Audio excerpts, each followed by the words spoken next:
सब लोग स्वागत है आप लोगों का आज की लाइव क्लास के अंदर। आज बच्चों हम लोग अपने चैप्टर 3 के इस पार्ट 1 को खत्म करने की कोशिश करेंगे। आपको क्विकली मैं एक बार रिवाइज करा दूं कि कल हमने ऐसे 315 शुरू किया था और ऐसे 315 की अगर बात करूं बच्चों तो वहां पे ऑडिटर का ऑब्जेक्टिव क्या था? Identifying and assessing the ROMM whether due to fraud और error at financial statement and assertion level through understanding the entity, its environment and internal control. इससे ऑडिटर को क्या मिल जाता है? The basis for designing and implementing the response to the assessed risk of material misstatement. ये line controversial थी। अभी मेरे पास ऐसे अपडेट्स आए कि आईफैक का जो IAASB है उसने जो है इसको चेंज कर दिया है यानी अपडेट कर दिया है। तो लेट्स वेट कि ICAI क्या स्टैंड लेता है और जैसे स्टैंड लेगा आपके साथ इसको शेयर कर दिया जाएगा। डन, आ जाओ। और मैं आपको बता दूं कि किसी भी क्लास में इस पे डिस्कशन नहीं होगा और कहीं पे इसके ऊपर डिस्कशन नहीं हुआ होगा। आधों की बुक में ये लाइन नहीं होगी जबकि ICAI की बुक में है और आधों की बुक में होंगे तो पढ़ के आगे बढ़ गए होंगे। बट एनीवेज चलिए, क्या बच्चों हमने ये भी कर लिया था कि हम लोग जो है क्या फ्लो ऑफ इवेंट्स क्या फॉलो करते हैं? हम आइडेंटिफाई करते हैं, असेस करते हैं, याद आ रही है बातें? फिर उसके बाद हम लोग रिलेट करते हैं कि भाई what can go wrong at assertion level and finally हम लोग जो है वो लाइकलीहुड ऑफ मिसस्टेटमेंट को भी कंसिडर कर लेते हैं। याद है बातें? Come on.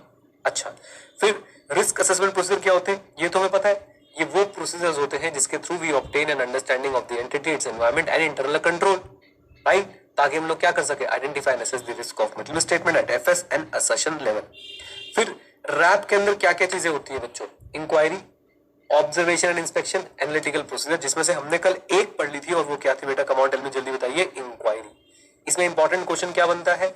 एक तो भाई क्या इंक्वायरी अकेले सफिशिएंट है for assessing the risk of material statement? Answer is no. हमें और भी चीजें यानी कि एनालिटिकल प्रोसीजर, ऑब्जर्वेशन, इंस्पेक्शन सब करनी पड़ेगी। दूसरा क्वेश्चन इसके अंदर बनता है कि इंक्वायरी करते किससे है? हम मैनेजमेंट से कर सकते हैं, फाइनेंशियल रिपोर्टिंग हेड से कर सकते हैं या फिर और लोगों से कर सकते हैं जिनके पास डिफरेंट लेवल ऑफ अथॉरिटीज है। फिर इस पे ICAI अगर आपसे पूछ ले कि एग्जांपल देके बताओ जी किस किस से कर सकते हो, तो याद करो बच्चों, डिपार्टमेंट वाइज ऑडिट वालों से, कॉम्प्लेक्स ट्रांजैक्शन वालों से, लॉ वालों से, मार्केटिंग वालों से, रिस्क मैनेजमेंट वालों से और इंफॉर्मेशन सिस्टम वालों से। याद है बातें? रिवीजन वीडियो मैंने इसकी डिटेल भी आपके साथ शेयर कर दी थी अगर आपको याद हो तो, बाई चांस अगर देखी हो तो। क्योंकि कई बच्चे जैसे ही बोलता हूँ मैं रिवीजन करा रहा हूँ वो कहते क्लास खत्म हो गई। बेटा चिंता मत करो, जो बच्चे जेन्युइन रीजन की वजह से रिवीजन नहीं कर पाते या कभी लाइव क्लास नहीं कर पाते कोई बात नहीं, लेकिन जो बच्चे जानबूझकर आलस में, क्योंकि उनकी मैडम ने उन्हें बुला लिया है, उन्हें स्नैपचैट पे डॉगी बनने जाना है, उन्हें और बहुत सारी दुनियादारी की अपडेट्स चाहिए, वो इसलिए छोड़ के जाते हैं। मैं आपको बताता हूँ बेटा, institute of chartered accountants of India साल में 2 बार करता है रंगारंग कार्यक्रम जिसका नाम है उड़ गए तोते मित्रांगे, राइट? तो उस रंगारंग कार्यक्रम में आपको बहुत मजा आने वाला है क्योंकि आप पढ़ नहीं रहे हो अभी, आपके पाप बेटा वहां पे सारे याद है। और जो पढ़ रहे हैं मैं आपको बता रहा हूं बच्चों, आपके एफर्ट्स बेकार नहीं जाने वाले हैं अगर आप कंसिस्टेंट एफर्ट्स करते रहेंगे। चलो आज के बच्चों लोग शुरुआत करेंगे कहां से? कम ऑन टेल मी, जल्दी बोलिए। एनालिटिकल प्रोसीजर से। एनालिटिकल प्रोसीजर को लेकर जो बातें मैं आपको बता रहा हूं इन जनरल आप सुन लो। एनालिटिकल प्रोसीजर्स क्या होते हैं बच्चों? एनालिटिकल प्रोसीजर्स एक तरह का एक टेक्निक है जिसके थ्रू हम लोग रिस्क भी असेस करते हैं, हम लोग सब्सटैंटिव प्रोसीजर्स में भी इसका यूज करते हैं और इवन बच्चों हम लोग ऑडिट के फाइनल स्टेज पे भी इसको यूज करते हैं। यानी एनालिटिकल प्रोसीजर 3 स्टेज में यूज हो सकता है ऑडिटिंग में। एक तो जब सबसे पहली स्टेज आपकी रिस्क असेसमेंट की चल रही होती है, दूसरी स्टेज आपकी जब टेस्टिंग की चल रही होती है यानी जब सब्सटैंटिव प्रोसीजर्स हो रहे होते हैं, और तीसरी स्टेज शायद अनमोल ने भी ये बात बोली थी जब वो आए हुए थे, मैं आपको फिर भी उनसे एक बार और मिलवा के बात और अच्छे से करवाऊंगा, डोंट वरी एट ऑल। मैं ट्राई कर रहा हूँ ज्यादा से ज्यादा प्रैक्टिकल सेशन लगवाऊंगा आपके कि भाई at the end of the audit, at the last stage of the audit हम एनालिटिकल प्रोसीजर्स करते हैं अपनी अंडरस्टैंडिंग को और फाइनेंशियल रिजल्ट्स को एक बार क्या करने के लिए? मैच करने के लिए। हम चर्चा सारे एनालिटिकल प्रोसीजर पे करेंगे लेकिन बाद में एक अलग से डेडिकेटेड चैप्टर है। आज हम जो एनालिटिकल प्रोसीजर्स की बात कर रहे हैं वो सिर्फ और सिर्फ किससे रिलेटेड कर रहे होंगे? मुझे एक बार चैट में बता दीजिए किससे रिलेटेड कर रहे होंगे। Come on come on come on everyone, very good. RAP से रिलेटेड, रिस्क असेसमेंट से रिलेटेड। शाबाश बच्चों शाबाश। तो आपने अब ये सुन लिया कि रैप जो है भाई वो आपके ऑडिट में 3 जगहों पे यूज हो सकता है, रिस्क असेसमेंट में, आपके सब्सटैंटिव टेस्टिंग में और साथ साथ में I should say substantive procedure में और साथ साथ में फाइनलाइजेशन ऑफ द ऑडिट के टाइम पे भी। आज हम सिर्फ रिस्क असेसमेंट वाले की बात कर रहे हैं। एनालिटिकल प्रोसीजर बेटा हम लोग करते क्या है? रिस्क असेसमेंट वाले एनालिटिकल प्रोसीजर में हम लोग करते क्या है? हम लोग एक high level of aggregated information से स्टार्ट करते हैं। सर तो आपने बहुत बड़ा शब्द बोल दिया, high level of aggregated information, oh my God. मतलब हम लोग मोटे मोटे तौर पे फाइनेंशियल स्टेटमेंट की इंपॉर्टेंट इंफॉर्मेशन को देखते हैं और ये उससे ये हम लोग जो है कंक्लूड करने की कोशिश करते हैं, या उससे हम लोग ये पता लगाने की कोशिश करते हैं कि prima facie on the face of the things कुछ गड़बड़ तो नहीं लग रही। मैं आपको एक एग्जांपल देता हूं, याद रखिएगा।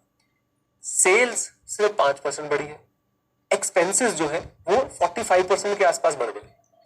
तो आपको आपने पहले ही एनालिटिकल प्रोसीजर लगा दिया, आपने रेशियो निकाल लिया सेल का और एक्सपेंसेस का, और आपने देखा कि यार पिछले साल के मुकाबले इस रेशियो में कुछ जबरदस्त चेंज आया है। यहां से आपको एक स्टार्टिंग पॉइंट मिल गया। अब आप डीप डाइव कैसे करोगे? अब आप देखोगे एक्सपेंसेस बढ़े तो कौन से बढ़े?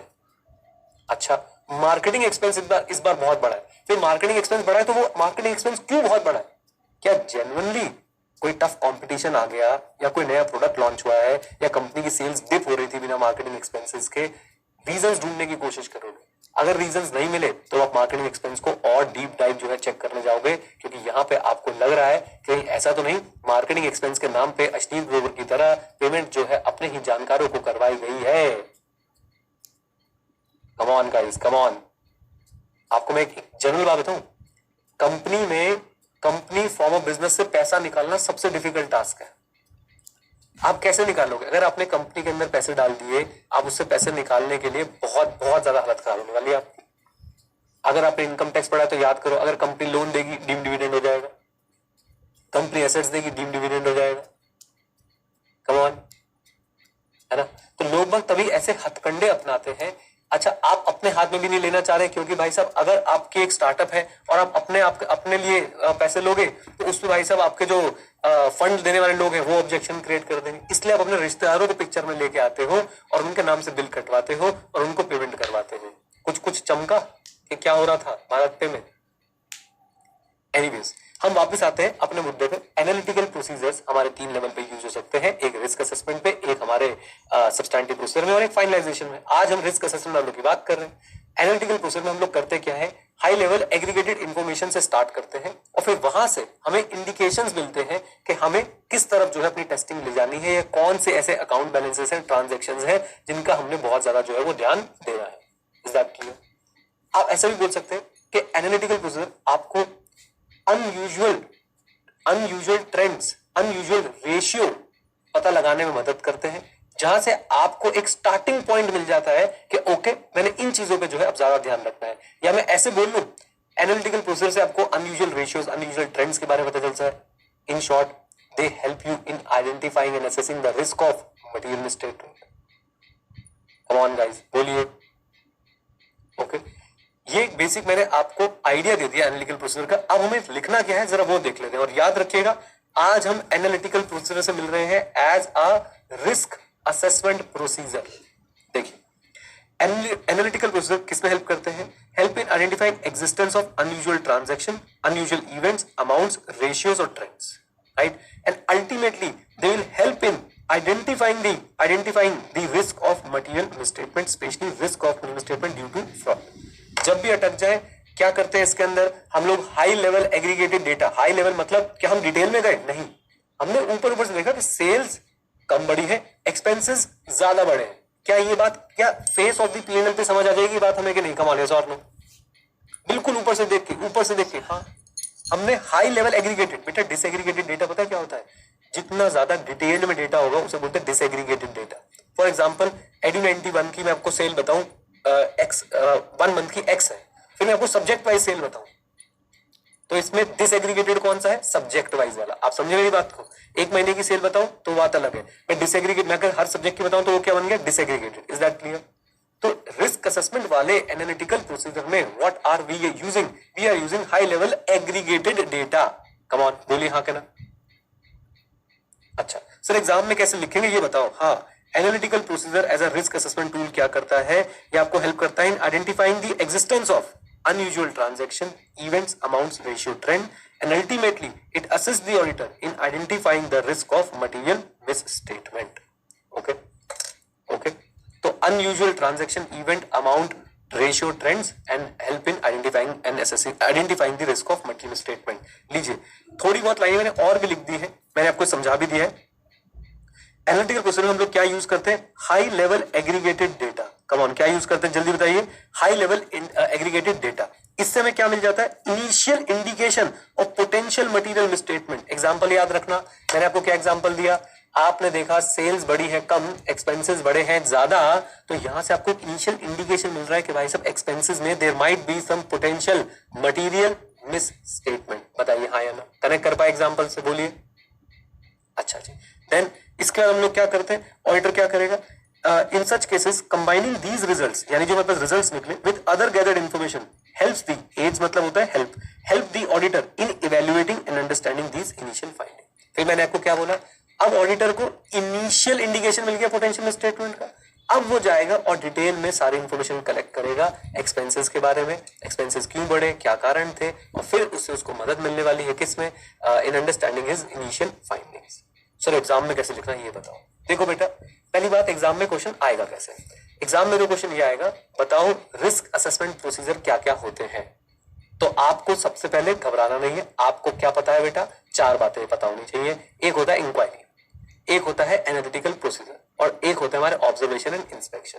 इंक्वायरी पे क्या आप 1-2 लाइनें लिख सकते हो? हाँ, तो भाई साहब ओके। एनालिटिकल प्रोसीजर पे भी आपको 1-2 लाइनें लिखनी है कि एनालिटिकल प्रोसीजर में हम लोग करते क्या है। We check for the existence of unusual amount, ratios, trends, event, transaction, right? And this will help in identifying and assessing the risk of material statement. अगर आपने ये वाली लाइन लिख दी तो एग्जामिनर वैसे ही खुश हो जाएगा। What we do? We start from high level aggregated data, from there we get initial indication of potential misstatement, and then we gather information from different sources and try to understand the evaluate the initial understanding. Done? बस इतना लिख सकते हैं, जल्दी बोलिए, आ जाओ। आखिरी point, observation and inspection. Again guys, हम याद रखिए, ऑब्जर्वेशन एंड इंस्पेक्शन से क्या हम लोग टेस्टिंग भी कर सकते हैं, सब्सटैंटिव टेस्टिंग भी कर सकते हैं। कम ऑन, यस और नो? यस, बिल्कुल कर सकते हैं। मेरी बात सुनो बेटा, मेरी बात सुनो। AEIOU रीपरफॉर्म एक्सटर्नल कंफर्मेशन, अगर आपको याद आ रहा हो, ये कॉमन है पूरे ऑडिट में। इनसे आप रिस्क असेस भी कर सकते हो, इनसे आप रिस्क को रिस्पॉन्ड भी कर सकते हो। मैं जब रिस्पॉन्स वाले चैप्टर में होऊंगा तो मैं आपको दिखाऊंगा कि कैसे रिस्पॉन्ड कर सकते हो, राइट? अभी मैं आपको दिखा रहा हूं कि इनसे आप रिस्क कैसे असेस करोगे। जैसे इंक्वायरी से आप रिस्क कैसे असेस करोगे? आप मैनेजमेंट से बात करोगे, इंक्वायरी करोगे। मैनेजमेंट, कोई केस वेस तो नहीं चल रहा आपके अगेंस्ट? मैनेजमेंट, कोई बहुत बड़ी लाइबिलिटी तो नहीं है? मैनेजमेंट, कोई बड़ा सप्लायर तो छोड़ के नहीं गया अभी आपको? आप रिस्क असेस करो। कम ऑन, यस और नो? अब इंक्वायरी से ऑडिट, इंक्वायरी से टेस्टिंग कैसे होगी वो हम देखेंगे जब हम रिस्पॉन्सेज बना रहे होंगे। ओके, एनालिटिकल प्रोसीजर से रिस्क कैसे असेस हुआ, एग्जांपल्स के साथ। एनालिटिकल प्रोसीजर से रिस्क कैसे असेस हुआ, वही सेल्स वाला और एक्सपेंस वाला एग्जांपल याद रखें। सेल कम बढ़ी है, एक्सपेंसेस ज्यादा बढ़े हैं, आपने एनालिटिकल प्रोसीजर लगा के इनका रेशियो निकाला, आपने देखा ओहो ये तो बहुत ही ज्यादा डिफरेंस आ रहा है। फिर you started finding the initial indication of potential misstatements. Done? आइए, अब ऑब्जर्वेशन एंड इंस्पेक्शन हम लोग क्या करते हैं, पहले तो समझ लो ऑब्जर्वेशन है क्या। ऑब्जर्वेशन है बच्चा, अच्छा ठीक है। कम ऑन, ऑब्जर्वेशन क्या है जल्दी बताओ। अच्छा ठीक है, रिदम है, रिदम है। जाकिर खान को सुना है कि नहीं सुना तुमने बेटा? अच्छा ठीक है, मतलब ऑब्जर्वेशन में क्लाइंट कुछ कर रहा है और आप वहां बाबू बन के खड़े हो और उसे सिर्फ देख रहे हो, विटनेस कर रहे हो। विटनेस, ये वर्ड याद रखना, क्या कर रहे हो? विटनेस। अच्छा ठीक है, डन। इंस्पेक्शन क्या है? इंस्पेक्शन के लिए कीवर्ड देखो, मैंने आपको हर चीज के लिए कीवर्ड दे रहा हूं बेटा। मैंने ऑब्जर्वेशन के लिए क्या कीवर्ड दिया है आपको? अब अच्छा ठीक है मत लिखाना दोस्तों, विटनेस है कीवर्ड। एग्जाम में लिखो अच्छा ठीक है। एग्जाम के लिए कीवर्ड क्या है? Come on everyone, tell me, जल्दी बोलो। विटनेस। ऐसे ही इंस्पेक्शन के लिए क्या कीवर्ड है? एग्जामिनिंग अ डॉक्यूमेंट और examining an asset. Examining a document, for example, याद करो बच्चों, मैं आपको टेस्टिंग का एक एग्जांपल देता हूं, इधर देखना सर ध्यान से। मैं आपको सब्सटैंटिव प्रोसीजर का एक एग्जांपल देता हूं। याद है हमें अकाउंट बैलेंस में 4 असर्शन चेक करनी होती है, ERCV।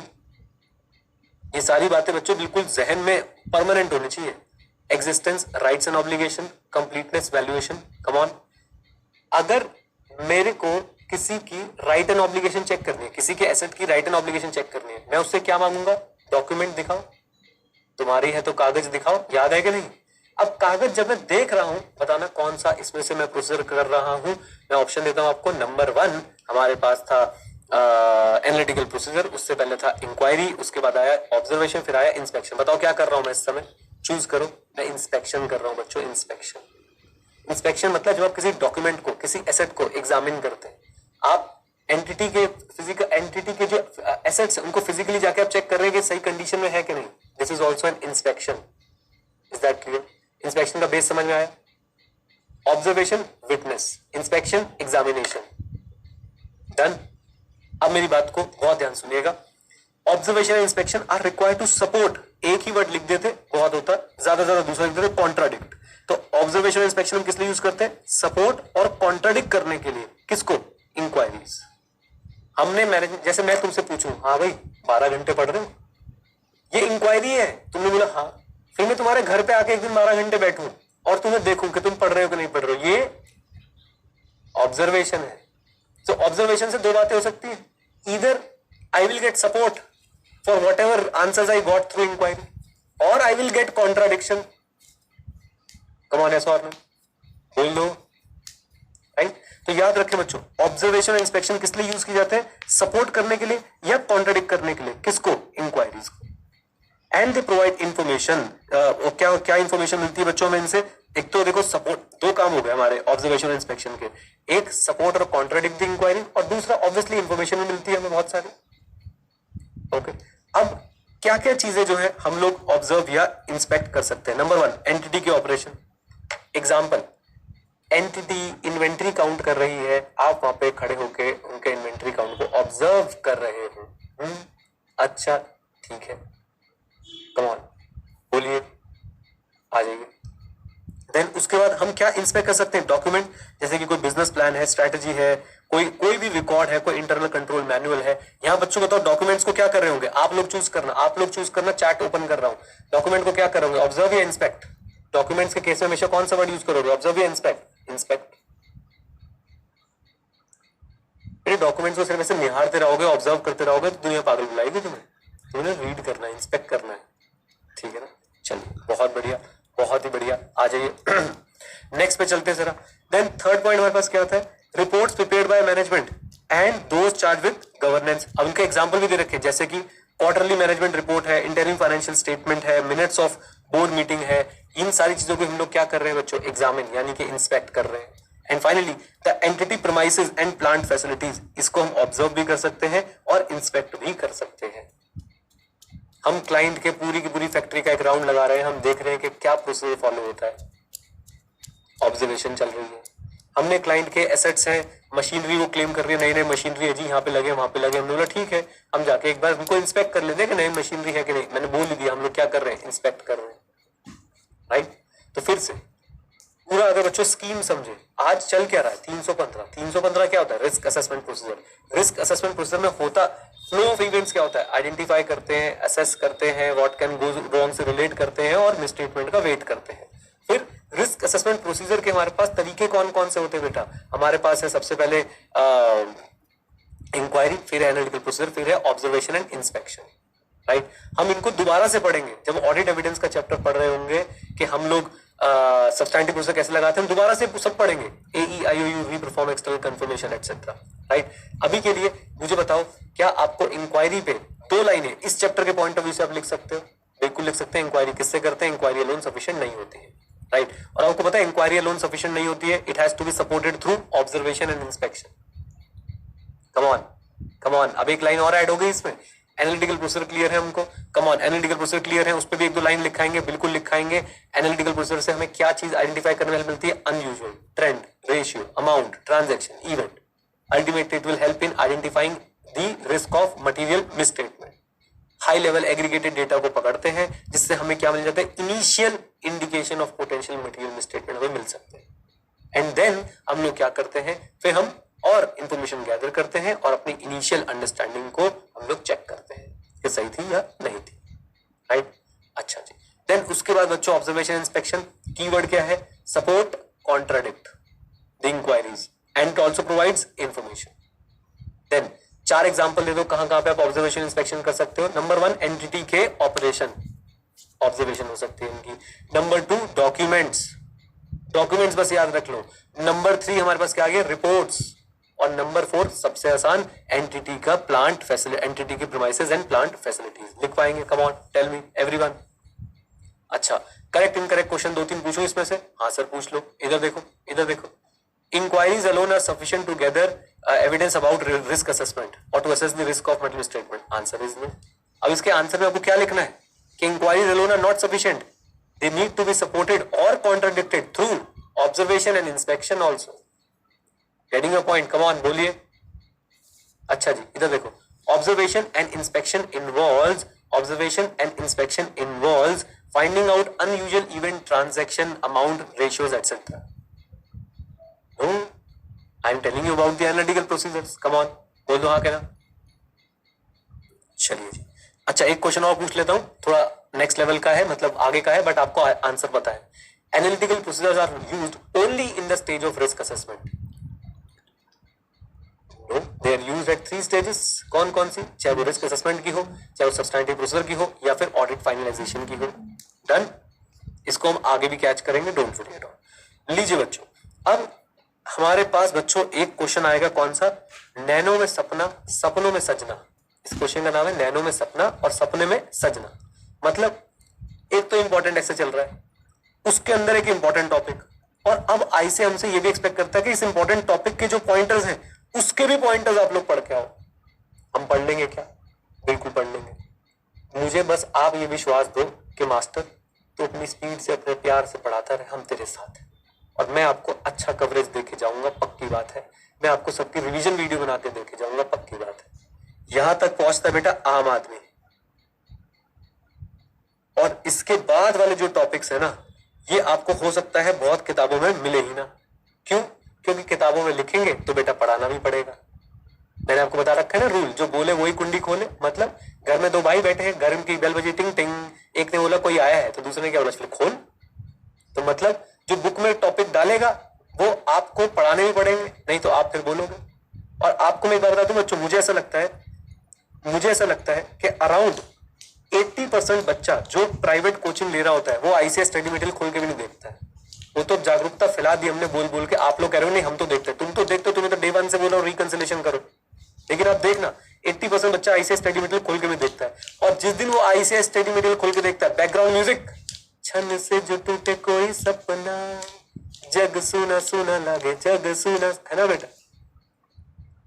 लेकिन आप जब आईसीएस स्टडी मटेरियल खोल के देखेंगे, आई होप आपके साथ ऐसा नहीं होगा। आप लोग साथ साथ चेक कर सकते हैं, हम जो भी टॉपिक्स कवर कर रहे हैं आपको सारे वहां पे मिलते होंगे। हाँ, चैप्टर 3 में थोड़ी ऑर्डरिंग का आपको जो है वो दिक्कत लगेगी कि मैंने अलग ऑर्डर कर दिया, आईसीएस ने अलग ऑर्डर किया है। मेरे को लगता है एक फ्लो होना चाहिए टॉपिक्स में, तो वो थोड़ा सा मैं आपसे बस एक रियायत ले रहा हूं, अदरवाइज हमारी कवरेज बहुत बढ़िया रहने वाली है। आई तो पहला क्वेश्चन तो ये बनता है, ओके हमें पता है कि भाई ऑडिटर को एंटिटी की, उसके एनवायरनमेंट की, उसके इंटरनल कंट्रोल की अंडरस्टैंडिंग लेनी चाहिए। ये करने के लिए वो किस किस की अंडरस्टैंडिंग ले? We know that auditor should identify and assess the risk of middle statement through understanding the entity, its environment and internal control.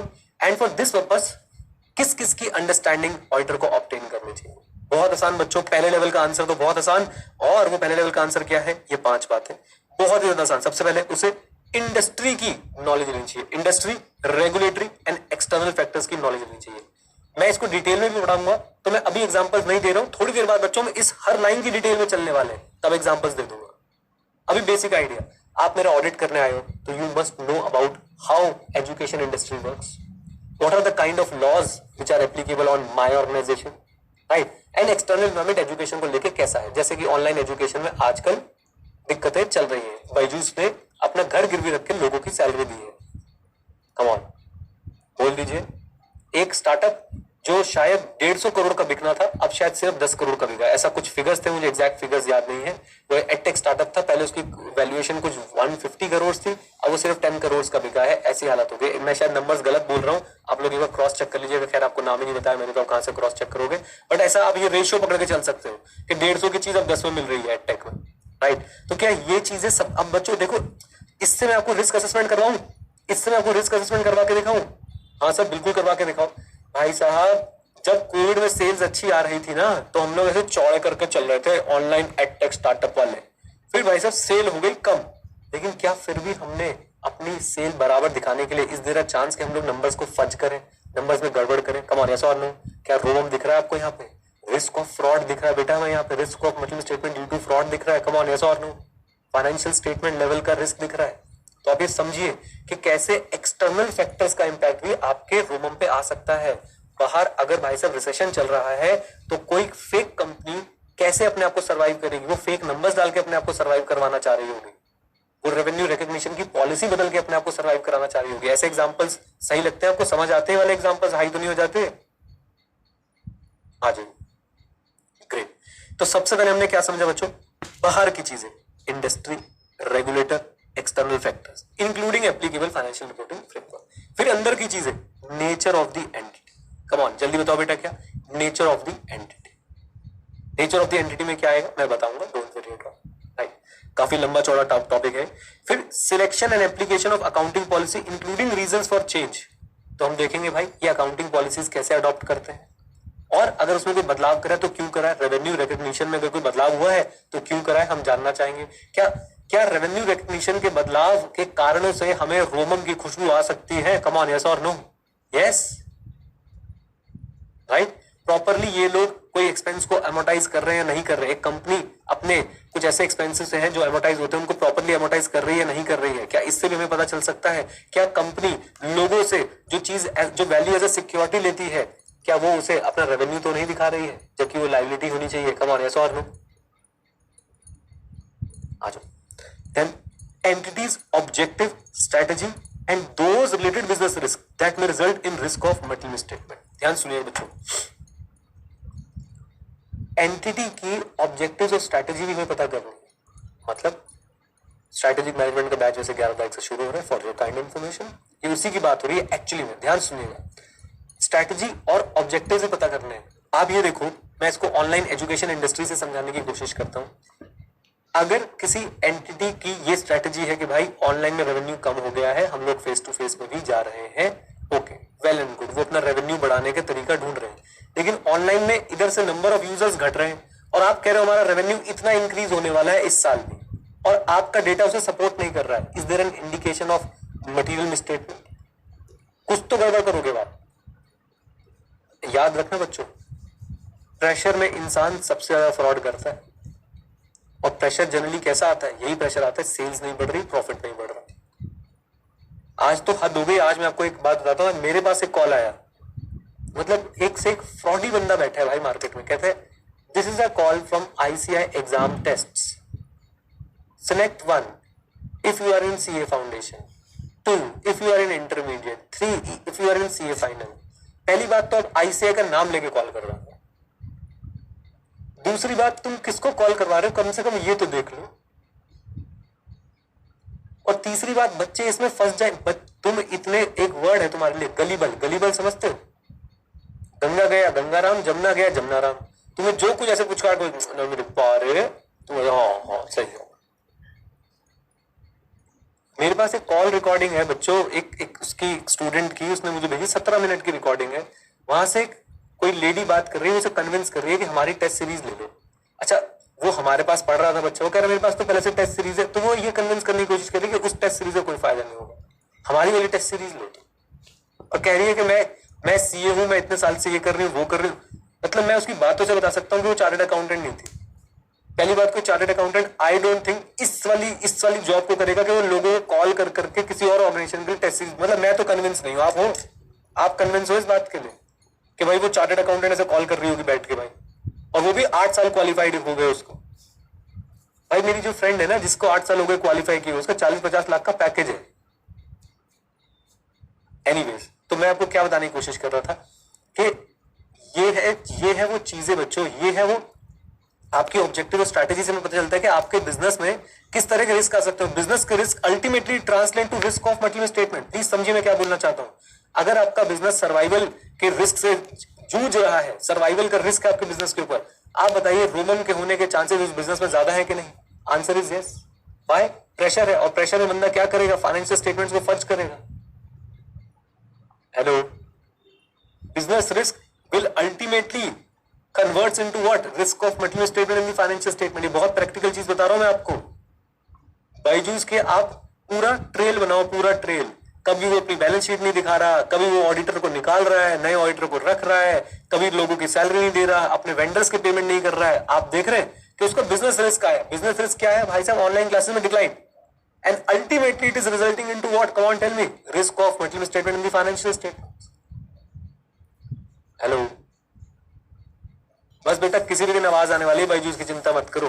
बहुत बहुत एजुकेशन के अंदर मैंने बहुत लोगों को ऊपर नीचे होते हुए देखा है, और उसका सबसे मेन कारण यही होता है कि जब आप फोर्स सेलिंग करते हैं ना, तब आपका जो अंत है वो बहुत नजदीक आ जाता है।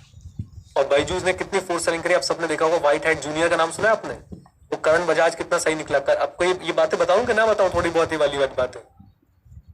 करण Bajaj was the founder of WhiteHat Junior. अगर उसने भाई व्हाइट हैट जूनियर बनाया, if I am not wrong, कुछ 300 करोड़ रुपए का उसने बायजूस को बेचा, पीक पे, बिल्कुल जो पीक चल रहा था। और व्हाइट हैट जूनियर पता कैसी ऐड निकालता था? Wolf Gupta got a package of 10 crore in Google at the age of 9 years। और हम लोग कौन है? हम गली वाले बेटा।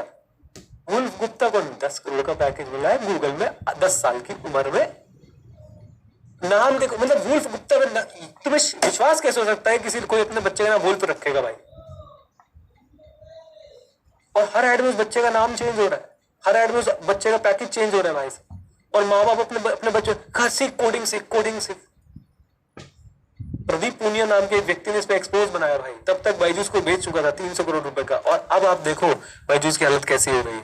Force selling, unethical practices, these will result into business risk, and the business risk will translate into what? Come on, tell me. Risk of material misstatement. And therefore it is important for the auditor to understand the objectives, the strategies and the business risk of an organization to properly identify and assess the risk of material misstatement. बात समझ आती है? बोलिए। तो जब आप auditor बने, आप इन बातों पे जरूर ध्यान रखें कि भाई इनकी स्ट्रेटेजीज, बिजनेस रिस्क क्या है, इनके ऑब्जेक्टिव्स क्या है। क्योंकि अगर, अच्छा एक बात बताओ, ओवरली एम्बिशियस ऑब्जेक्टिव्स से भी क्या बिजनेस रिस्क आ जाता है? बिल्कुल आ जाता है। और फिर वो किसमें ट्रांसलेट होगा? Risk of material statement. मैं आपको जिन जिन स्टार्टअप्स के नाम बता रहा हूं ना, उनके बारे में पढ़ना बच्चों। गो मैकेनिक एक स्टार्टअप था, गो मैकेनिक।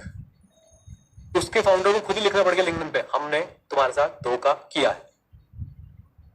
पढ़ना इसके बारे में बच्चों। वी वर्क, ये तो इंडिया वालों की बुराई हो गई, गो मैकेनिक, बायजूस। अब जरा बाहर वालों की भी सुन लो, वी वर्क। एक और आपको स्टार्टअप बताता हूं, अभी शायद उसे एलन ने खरीदा है। एलन का नाम सुना है आपने? एलन, ये जो आईआईटी वाली कोचिंग वगैरह देते हैं, डाउट नट। इन सबके बारे में जब आप पढ़ेंगे ना, आपको नजर आएगा कि शार्क टैंक इंडिया नाम का एक छल चल रहा है इंडिया में। आपको तब समझ में आएगा, सच बता रहा हूं मैं। एनीवेज, चलिए आखिरी चीज बच्चों, थोड़ा भावुक हो गया था मैं। आखिरी चीज बच्चों जरा ध्यान से, जो हमें क्या करनी चाहिए, जिसकी अंडरस्टैंडिंग ऑब्टेन करनी चाहिए। How the entity measure and review its financial performance. इधर देखो, मैं ये भी समझाने की कोशिश करता। Measurement and review of financial performance. भाई साहब बहुत कुछ छुपा होता है इसके अंदर, कागजों के अंदर। आपको मैं कैसे बताऊं कि एंटिटीज, बड़ी बड़ी एंटिटीज भी ये काम करती है, जानबूझ के अपनी पूरी सेल इस ईयर में बुक नहीं करेगी, उसे नेक्स्ट ईयर तक ट्रांसफर करने की कोशिश करेगी, या फिर नेक्स्ट ईयर की भी इस ईयर में बुक करने की कोशिश करेगी। दोनों ही ऑप्शन है। क्यों? इस साल सेल बहुत ही ज्यादा है, अगला साल थोड़े से चांसेस ब्लीक लग रहे हैं, कमजोर लग रहे हैं। कोई बात नहीं, इस साल सारी सेल बुक मत करो, थोड़ी सी अगले साल ट्रांसफर कर दो, बैलेंस बना रहेगा, स्टॉक प्राइस पे इंपैक्ट नहीं है। अच्छा, इस साल बहुत कम है, अगले साल बहुत ज्यादा सेल हो सकती है, या अगले साल की फिर अगले साल देखेंगे। एक काम करो, कुछ सेल अगले साल की, क्योंकि भी फाइनेंशियल स्टेटमेंट क्लोज नहीं हुए ना, आप समझ रहे हो, 31 मार्च जा चुका है, लेकिन फिर भी कुछ सेल आप इस साल में क्या कर लो, बुक कर लो। Is it possible? यस और नो? राइट। कहां और झोल हो सकता है? अपने एक्सपेंसेस में झोल कर सकते हैं। अपने एक्सपेंसेस को आप लोग जो है किस तरीके से दिखा रहे हो, कौन से एक्सपेंस को डायरेक्ट एक्सपेंस दिखा रहे हो, इनडायरेक्ट एक्सपेंस दिखा रहे हो, उसका डायरेक्ट इंपैक्ट आपके ग्रॉस प्रॉफिट पे आता है। और आपको फाइनेंस की दुनिया में सबसे बड़ा छल बताऊं मैं क्या है बेटा? इबिट्टा सुना है तुमने? Earning before interest, tax, depreciation and amortisation. जब भी ये पढ़ो याद रखना मेरे शब्दों को बच्चों, ये छल है, छल। इबिट्टा पॉजिटिव कुछ नहीं होता, मेन प्रॉफिट दिखाओ, में नेट प्रॉफिट आ रहा है कि नहीं आ रहा है। एनीवेज, पॉइंट क्या है मेरा कि लोग बाग मेजरमेंट और रिव्यू पॉलिसीज ऐसी बनाते हैं जिससे, एक तो मेरा फेवरेट वर्ड है लोग बाग measurement and review policy policies ऐसी बनाते हैं जिससे क्या हो जाता है, जिससे भाई साहब ट्रू एंड फेयर पिक्चर नहीं दिखती है। तो आपको ध्यान रखना है कि कंपनी अपनी फाइनेंशियल परफॉर्मेंस को मेजर कैसे करती है, कंपनी अपने फाइनेंशियल परफॉर्मेंस को रिव्यू कैसे करती है, कंपनी के फाइनेंशियल परफॉर्मेंस के मेजर इंडिकेटर कौन से। अगर मैनेजमेंट की सैलरी कंप्लीटली बेस्ड है प्रॉफिट्स पे, उस कंपनी के प्रॉफिट्स आपको बहुत ही ज्यादा दिखने वाले, एक्चुअली में हो या ना हो। आई होप समझे आप लोग मैं क्या कहना चाहता हूं, है ना। तो आपने देखना है कि how the company, how the entity measures it's financial performance and review its financial performance. अब आप सोचो, एक एंटिटी वो कहती है हम तो जी एक साल में एक बार रिव्यू करते हैं फाइनेंशियल परफॉर्मेंस, दूसरी तरफ एक एंटिटी वो कहती है हम तो क्वार्टरली रिव्यू करते हैं फाइनेंशियल परफॉर्मेंस, जो गैप्स नजर आते हैं उन्हें प्रॉपर्ली प्लग करते हैं। अब क्या लग रहा है कौन सी एंटिटी अच्छी है? दूसरे वाले, वो क्वार्टरली रिव्यू कर रही है, जो गैप्स नजर आ रहे हैं उसको फिल करने की कोशिश कर रही है। डन, बोलिए, आइए वापस आइए बच्चों, ये तो हो गई बातें करने वाली। तो अब आते हैं बच्चों एग्जाम में क्या करना होगा। एग्जाम में सीधा क्वेश्चन आएगा कि बताओ भाई, बताओ आप कि अंडरस्टैंडिंग ऑफ एंटिटी और इन्वायरमेंट को समझने के लिए ऑडिटर को किस चीज की अंडरस्टैंडिंग लेनी पड़ेगी? तो इन 5 चीजों की अंडरस्टैंडिंग लेनी पड़ेगी। पहली चीज क्या थी? Industry, regulatory, external framework including applicable financial reporting framework, बाहर। अंदर नेचर, डन। तीसरा अकाउंटिंग पॉलिसी की सिलेक्शन एंड एप्लीकेशन। चौथा स्ट्रेटेजिक मैनेजमेंट से याद रखो, objective, strategies and business risk. और पांचवा फाइनेंशियल परफॉर्मेंस से याद रखो, मेजरमेंट कैसे होती है, रिव्यू कैसे होती है। ओके, ये क्वेश्चन अगर आ गया तो बेटा लॉटरी है। लिखाएंगे सारे बच्चे 5 पॉइंटर्स, लिखाएंगे कि नहीं? कमान बोलो, याद भी हो गए साथ साथ? हाँ जी लिखाएंगे। लेकिन बच्चों आईसीआई क्या पूछेगा? आईसीआई पूछेगा अभी बताओ कि भाई relevant industry, regulatory and other external factors including applicable financial reporting framework, इसमें क्या समझोगे? और सच बताऊं, जो बिल्कुल नहीं पढ़ के गया वो फेल हो जाएगा, जो थोड़ा भी आइडिया रख के जाएगा वो लिख लेगा, क्योंकि इसमें कुछ है ही नहीं। Industry, regulatory, external factor, 3 heading बन गई। इंडस्ट्री में क्या क्या आता है बेटा? फिर से स्ट्रेटेजिक मैनेजमेंट, शायद आपने माइक्रो एनवायरमेंट पढ़ा भी होगा, पढ़ा है फाउंडेशन में कि नहीं? क्या क्या आ गया? Competition, supplier, customer, technical progress, then market status आपका क्या है, सीजनल ऑपरेशंस है क्या, प्रोडक्ट में कोई नई टेक्नोलॉजी आई है क्या, दैट्स इट। इंडस्ट्री से रिलेटेड बातें, इंडस्ट्री से रिलेटेड बातें क्या होती हैं? भूल भी जाओ तो कंपटीशन तो एक है ही, buyer, seller, technology, come on. आपकी मार्केट में क्या पोजीशन है, क्या सीजनल ऑपरेशन चलता है आपकी ऑर्गेनाइजेशन का, ये बातें आपको पता होनी चाहिए, दैट्स इट। दूसरा रेगुलेटरी फैक्टर्स। रेगुलेटरी फैक्टर्स में हम लोग क्या देखने वाले हैं? हम लोग देखेंगे भाई साहब फाइनेंशियल रिपोर्टिंग स्टैंडर्ड्स क्या है, लीगल पॉलिटिकल क्लाइमेट कैसा है, इंडस्ट्री स्पेसिफिक प्रैक्टिसेस क्या चल रही हैं। एक मिनट, कौन है? हाँ जी, इंडस्ट्री स्पेसिफिक प्रैक्टिसेस क्या चल रही हैं, कौन कौन से लॉ का इंपैक्ट आता है, टैक्सेस कौन से लगते हैं, गवर्नमेंट की पॉलिसी क्या है, इन्वायरमेंटल मैंडेट। इन्वायरमेंटल मैंडेट के आजकल बच्चों बहुत ज्यादा जो है वो पिक्चर में आ गए। इन्वायरमेंटल मैंडेट जैसे भाई पॉल्यूशन को लेके, कोई पॉल्यूशन को लेके कोई नॉर्म्स बने हुए हैं, राइट? इस तरह के इन्वायरमेंटल मैंडेट्स आते हैं। जैसे कि आपने आप सुना भी होगा दिल्ली में कुछ पर्टिकुलर कार्स बैन है, 10 साल के बाद आप डीजल गाड़ियों को यूज नहीं कर सकते। These are environmental mandates. Done. आइए एक्सटर्नल फैक्टर में और क्या क्या आ गया हमारे पास? Evaluate economic climate. Economic climate जैसे आपको एक सिंपल सी बात बताता हूं, आईपीओ कब आते हैं? जब स्टॉक मार्केट बूम पे होती है। कम ऑन, यस और नो? तो इकोनॉमिक क्लाइमेट आपने देखना है कि भाई रिसेशन चल रहा है, बूम चल रहा है, फ्लैट चल रहा है, इंटरेस्ट रेट्स क्या चल रहे हैं, फाइनेंस अवेलेबल है कि नहीं, इन्फ्लेशन के ट्रेंड्स क्या चल रहे हैं। ये हो गया आपका एक्सटर्नल फैक्टर्स, राइट? तो फर्स्ट पॉइंट बच्चों इन्होंने, वैसे तो मेरे को उम्मीद है कि यही क्वेश्चन पूछेंगे, लेकिन आईसीए ने अपनी किताब में इनकी डिटेल्स भी डाल रखी है, तो उनकी डिटेल्स को भी एक बेसिक आइडिया लेके जा रहे हैं। क्या आप 3 पार्ट में बांट देंगे? यस बिल्कुल। कौन कौन से बेटा? Industry, regulator and external. Industry में इंडस्ट्री के फैक्टर्स क्या होते हैं? कॉम्पिटिशन होता है, बायर्स होते हैं, सेलर्स यानी कि सप्लायर्स होते हैं आपके, टेक्नोलॉजी होती है आपकी मार्केट पोजीशन, और आपका काम सीजनल है या नहीं, राइट? इनको मैं रिवीजन वीडियो में सारे वर्ड्स को आपके साथ बोलूंगा, आप भी रिवीजन वीडियो मेरे साथ 1-2 बार बोलिएगा, उतना बहुत रहेगा। हाँ, ये सुपर इंपॉर्टेंट बच्चों, इसको हमें याद करना है अच्छे से एग्जाम में लिखने के पॉइंट ऑफ व्यू से। आ जाओ। Then nature, I am expecting a question on this. Nature of the entity पे शॉर्ट नोट लिखो, या नेचर ऑफ द एंटिटी को आप कैसे समझोगे? आई am expecting a proper 4 mark question on this भाई। अब आप किसी भी एंटिटी के नेचर को याद करो, पहले बाहर समझना था। बाहर में आपने क्या समझा? रेगुलेटरी इन्वायरमेंट समझा, आपने इंडस्ट्री को समझा, आपने एप्लीकेबल फाइनेंशियल रिपोर्टिंग फ्रेमवर्क को समझा। डन। अब अंदर आ जाओ, नेचर। नेचर को कैसे समझेंगे, मैं बच्चों इस पे एक क्वेश्चन एक्सपेक्ट करता हूं, प्लीज साथ दीजिएगा मेरा। आइए आपको दिखाता हूं। सबसे पहले हम इंडस्ट्री, रेगुलेटर, एक्सटर्नल फैक्टर्स कर चुके हैं, अब हमें नेचर पे। नेचर बच्चों सबसे पहले आपको देखना है OOIS। ये OOIS क्या है? ऑपरेशंस। क्या है हमारा काम, क्या है, हम उसको भी तो समझेंगे। मैं एक ऑडिट पे गया था, वो पेपर बनाने वाली मिल थी, पेपर मिल थी, राइट। तो हमने एक्चुअली में पहले उनके ऑपरेशन समझे कि भाई कैसे जो है यूकेलिप्टस का पेड़ कट के आता है, कैसे उसके छोटे छोटे चिप्स बनाए जाते हैं, उन चिप्स को कैसे जो है फिर उसको लिक्विड फॉर्म में तैयार किया जाता है, फिर उसके अंदर क्लोरीन कैसे मिलाई जाती है, फिर कैसे उसको प्रॉपर एक पेपर ऐसे A4 साइज में नहीं आता बच्चों, इतने बड़े बड़े रोल होते हैं पेपर के, बहुत बड़े बड़े रोल्स होते हैं, फिर उसकी कैसे कटिंग होती है, कैसे वो A4 साइज के पैकेट्स में पैक होता है। एंटिटी के ऑपरेशन समझने से आपको बहुत आइडिया मिलता है कि भाई साहब यहाँ पे किस किस तरह का रिस्क हो सकता है। जैसे कि आपको एक बात बताता हूं मैं, बहुत सिंपल सी बात बट काफी इंटरेस्टिंग। इधर देखिएगा जरा एवरीवन, आपको पता है जब पेड़ कट के आता है यूकेलिप्टस का जिससे पेपर बनता है, उसका वेट कैसे होता है? धर्म कांटा सुना आपने? धर्म कांटा, बहुत ध्यान सुनना बच्चों मेरी बातों को, एक आपको आइडिया मिलेगा हाउ थिंग्स वर्क। तो एक ट्रक आता है, उसके अंदर लकड़ी भरी होती है, यूकेलिप्टस भरा होता है। यूकेलिप्टस सफेदे का पेड़ होता है जिससे कि पेपर बनता है, और भी बहुत सारे पेड़ होते हैं, मेनली यूकेलिप्टस यूज किया जाता है।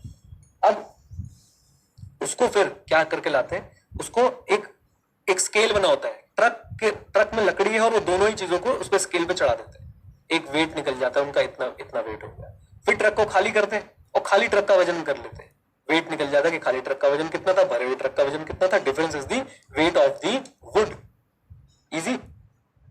लोग बात क्या करते हैं, उस वुड को पानी में भिगो के लाते हैं, वुड पानी सोख लेती है, हेलो, वुड पानी सोख लेती है और फिर ऑब्वियसली उसका वेट क्या निकलता है, ज्यादा, यानी कि कंपनी से ज्यादा पेमेंट मिल जाती है।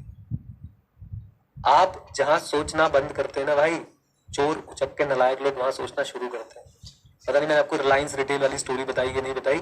मैंने रिलायंस रिटेल स्टोर्स है आपके घर के आसपास, रिलायंस स्टोर्स है, बताया था मैंने आपको, इसी बैच में बताया था कि नहीं बताया था? नहीं बताया था।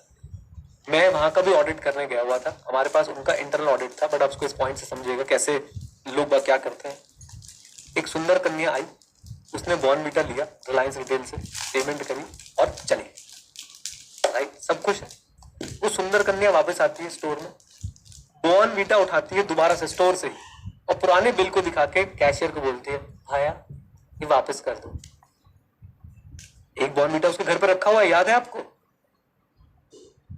अब वो भाया तो वैसे ही भाई, वैसे ही बहुत सख्त है, लेकिन यहां वो पिघल गया और वो क्या करता है, या तो वापस करके उसको कैश दे देगा, और अगर वो पॉलिसी नहीं है स्टोर पे तो वो क्या करेगा, क्रेडिट नोट दे देगा। क्रेडिट नोट समझते हैं आप लोग कि ये ठीक है, आपके हमारे पास 200 रुपए, कुछ और बाय कर सकते हो। भाई मैं बैठ के देख रहा हूँ कर क्या दिए कि ये लड़की दिन में 3 चक्कर लगाती है, एक सामान ले जाती है, फिर उसी को आके वापस करती है, लेकिन वापस करते समय अपने घर से नहीं लाती, ये स्टोर से उठा के वापस कर देती। बंटी और बबली, बंटी और बबली। फिर आपको पता है इसके लिए मैं गया विशाल मेगा मार्ट। मैंने देखा विशाल मेगा मार्ट एक स्टोर होता था, पता नहीं अभी भी होता है कि नहीं होता है, दिल्ली में पहले बहुत बड़ा स्टोर था। उनकी पॉलिसी मैंने देखी, आपको पता है वहां पे क्या था, अगर आपने कोई चीज वापस करानी है तो आप उसे मेन गेट पे डिपॉजिट कराओगे, आपको वहां से एक स्लिप मिलेगी, फिर आप उस डिपार्टमेंट में जाओगे, फिर वहां पे स्लिप दिखाओगे, फिर आपको पैसे या फिर क्रेडिट होंगे। इंटरनल कंट्रोल फील हो पाए बच्चों यहाँ पे आपको, राइट। एनीवेज वापस आइए, अब देखते हैं कि भाई हमें अगर एंटिटी का नेचर समझना है तो सबसे पहले हमें उसको क्या समझना है बेटा, सबसे पहले हमें उसका ऑपरेशंस समझना है। ऑपरेशंस के साथ साथ हमें उसकी ओनरशिप क्या है कि भाई कौन है इसके ओनर, क्या एक ही फैमिली चला रही है, एक ही बंदा रन कर रहा है, या डाइवर्सिफाइड ओनर है, राइट, या एक किसी की होली ओन सब्सिडरी है। तो आपने ऑपरेशन समझा, आपने ओनरशिप और governance structure. Sir governance structure क्या होता है, मेरी बात को सर ध्यान सुनो, मैं एक एक चीज बच्चों चर्चा कर रहा हूं आपसे। गवर्नेंस जब भी आज के बाद आप जिंदगी में कहीं सुन लो, ये 3 वर्ड्स याद रखना, fairness, transparency, accountability. Fairness, transparency, accountability.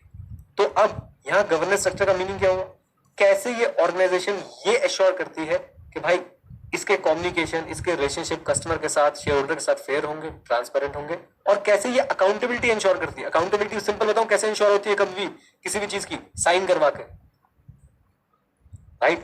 तो अगर कोई रिपोर्ट बनी उस पर कोई इनका कोई अकाउंटेबिलिटी स्ट्रक्चर है कि कौन साइन करेगा, कौन साइन नहीं करेगा, कौन किसको रिपोर्ट करेगा, कौन किसको रिपोर्ट नहीं करेगा, तो ये हो गया आपका गवर्नेंस स्ट्रक्चर। देखिए आपसे कोई पूछेगा नहीं एग्जाम में एक्सप्लेन गवर्नेंस स्ट्रक्चर, बट आपको बेसिक आइडिया माइंड में होना चाहिए। गवर्नेंस का मतलब होता है फेयरनेस, ट्रांसपेरेंसी, अकाउंटेबिलिटी। और कंपनी को हम समझते समय देखते हैं कि भाई यहाँ फेयरनेस, ट्रांसपेरेंसी और अकाउंटेबिलिटी के प्रिंसिपल्स फॉलो किए जाते हैं, लोगों को रिस्पॉन्सिबल यहाँ पे रखा जाता है या नहीं। ओके, अगेन गाइस मैं आपसे ऐसे पूछ लेता हूँ, ultimately what we are going to do, we are going to identify and assess the ROMM. How this governance structure point is going to help us in identifying the ROMM, I will explain it to you.